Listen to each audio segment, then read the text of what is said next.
हम देख रहे हैं कोशिका में पाए जाने वाले कोशिकांग। पहला है माइटोकॉन्ड्रिया, दूसरा है लवक, तीसरा लाइसोसोम, चौथा है अंतर्द्रवी जालिका, पांचवा राइबोसोम, छठा है गोल्जी काय, सातवां तारक काय और आठवां है रिक्तिका।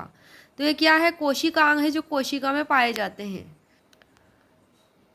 अब हम देखेंगे इसमें माइटोकॉन्ड्रिया के बारे में। केवल यूकेरियोटिक कोशिकाओं में पाए जाते हैं माइटोकॉन्ड्रिया, प्रोकैरियोटिक कोशिकाओं में नहीं पाया जाता है। यह कोशिका के लिए आवश्यक शक्ति उत्पन्न करने का कार्य करता है, इसलिए इसे कोशिका का शक्ति ग्रह, पावर हाउस भी कहते हैं। माइटोकॉन्ड्रिया को माइटोकॉन्ड्रिया का खोज करता है कोलिकर 1880 में की थी और माइटोकॉन्ड्रिया नाम दिया था बेंडा ने। यह दोहरी झिल्ली युक्त कोशिकांग है। माइटोकॉन्ड्रिया बाह्य झिल्ली चिकनी और समतल होती है और आंतरिक झिल्ली में इसकी गुहा की ओर अंगुली के समान निकले रहते हैं। इन वलनों को क्रिस्टी कहते हैं।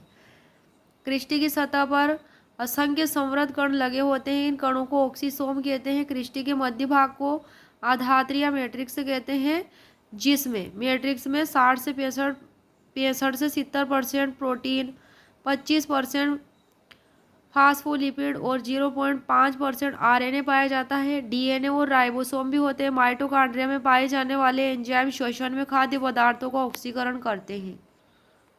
दूसरा है लवक। लवक को प्लास्टिड्स कहते हैं और यह पादप कोशिकाओं में पाया जाता है। लवक हरित लवक कोशिका का वह कोशिकांग है जहां प्रकाश संश्लेषण की क्रिया द्वारा कार्बोहाइड्रेट का संश्लेषण होता है। दोहरी झिल्ली युक्त कोशिकांग है और इन झिल्लियों को बाह्य झिल्ली और अंतः झिल्ली कहते हैं। हरित लवक को क्लोरोप्लास्ट कहते हैं। अंतः झिल्ली से घिरे हुए भीतर के स्थान को पीठिका स्ट्रोमा कहते हैं। स्ट्रोमा में एक जटिल झिल्ली तंत्र होता है जिसे थाइलेकोइड कहते हैं। थाइलेकोइड दो प्रकार से विन्यासित रहते हैं। तस्तरी समान थाइलेकोइड सिक्कों के चट्टे के रूप में व्यवस्थित रहते हैं, जिन्हें ग्रेना कहते हैं, और दो ग्रेना को जोड़ने वाली थाइलेकोइड इंटरग्रेनम कहलाती है। थाइलेकोइड की झिल्ली और पीठिका में प्रकाश संश्लेषण से संबंधित एंजाइम पाए जाते हैं। इसके अतिरिक्त स्ट्रोमा में डीएनए और राइबोसोम भी पाए जाते हैं। तीसरा प्रकार है लाइसोसोम। लाइसोसोम की खोज डी ड्यूवे ने की थी। किसने की थी लाइसोसोम की खोज? डी ड्यूवे ने। लाइसोसोम एकल झिल्ली युक्त थैलीनुमा कोशिकांग है। इसमें कणीय द्रव्य भरा होता है जिसमें कई जल अपघटनीय एंजाइम पाए जाते हैं जो शर्करा, वसा, प्रोटीन, न्यूक्लिक अम्ल का अपघटन कर सरल अणुओं में तोड़ देते हैं उसको, और इस क्षतिग्रस्त और मृत कोशिकांगों और कोशिकाओं के अपघटन का कार्य करते हैं लाइसोसोम।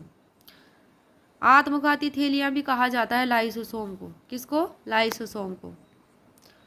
चौथा प्रकार आ जाता है राइबोसोम। इसकी खोज की थी क्लार्ड ने। किसने की थी? क्लार्ड ने।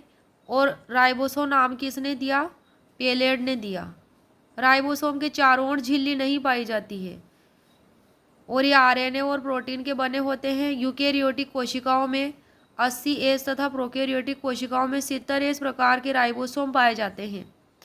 ये प्रोटीन संश्लेषण का कार्य करते हैं। कौन? राइबोसोम।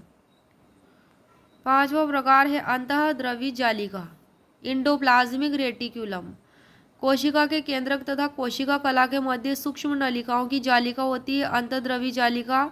इनकी भित्ति एक झिल्ली की होती है, खुरदरी और चिकनी। खुरदरी इसकी सतह पर राइबोसोम पाए जाते हैं तथा प्रोटीन संश्लेषण का कार्य करते हैं, और चिकनी जो है इसमें झिल्ली, इसकी सतह पर राइबोसोम का अभाव होता है तथा वसा और लिपिड अणुओं के संश्लेषण का कार्य करती है।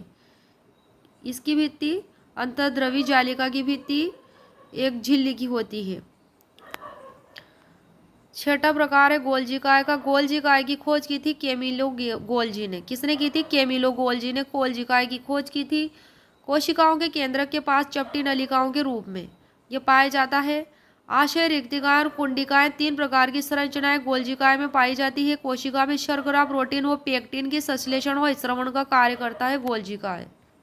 सातवां प्रकार है तारककाय का, सेंट्रोसोम। यह मुख्य रूप से जंतु कोशिकाओं में केंद्रक के निकट तारे के समान आकृति में पाए जाते हैं। तारककाय, प्रत्येक तारककाय में दो तारक केंद्र होते हैं। दोनों तारक केंद्र एक दूसरे के लंबवत रहते हैं। तारककाय का खोज करता है वान बेंडेन। कौन है? वान बेंडेन। यह जंतु कोशिकाओं में कोशिका विभाजन के समय तर्क तंतुओं का निर्माण करती है और तारककाय शुक्राणु की पूंछ का निर्माण करती है तथा सूक्ष्म जीवों में पाए जाने वाले गमन अंगों जैसे कशाभिका और पक्षाभ का आधार बिंदु बनाती है। 8वां प्रकार है रिक्तिका का वैक्यूलो। कोशिका द्रव में सूक्ष्म अथवा बड़ी बुलबुले समान संरचनाएं रिक्तिकाएं कहलाती है। रिक्तिका एक झिल्ली द्वारा आवृत होती है जिसे टोनोप्लास्ट कहते हैं। रिक्तिका में उपस्थित द्रव को कोशिका रस कहते हैं। कोशिका रस में जल, उत्सर्जी पदार्थ और अन्य अनुपयोगी उत्पाद पाए जाते हैं। रिक्तिका कोशिका को स्फीत बनाए रखती है तथा जल व अन्य अनुपयोगी पदार्थ संग्रह करती है। पादप कोशिका में रिक्तिका कैसी होती है? बड़ी होती है।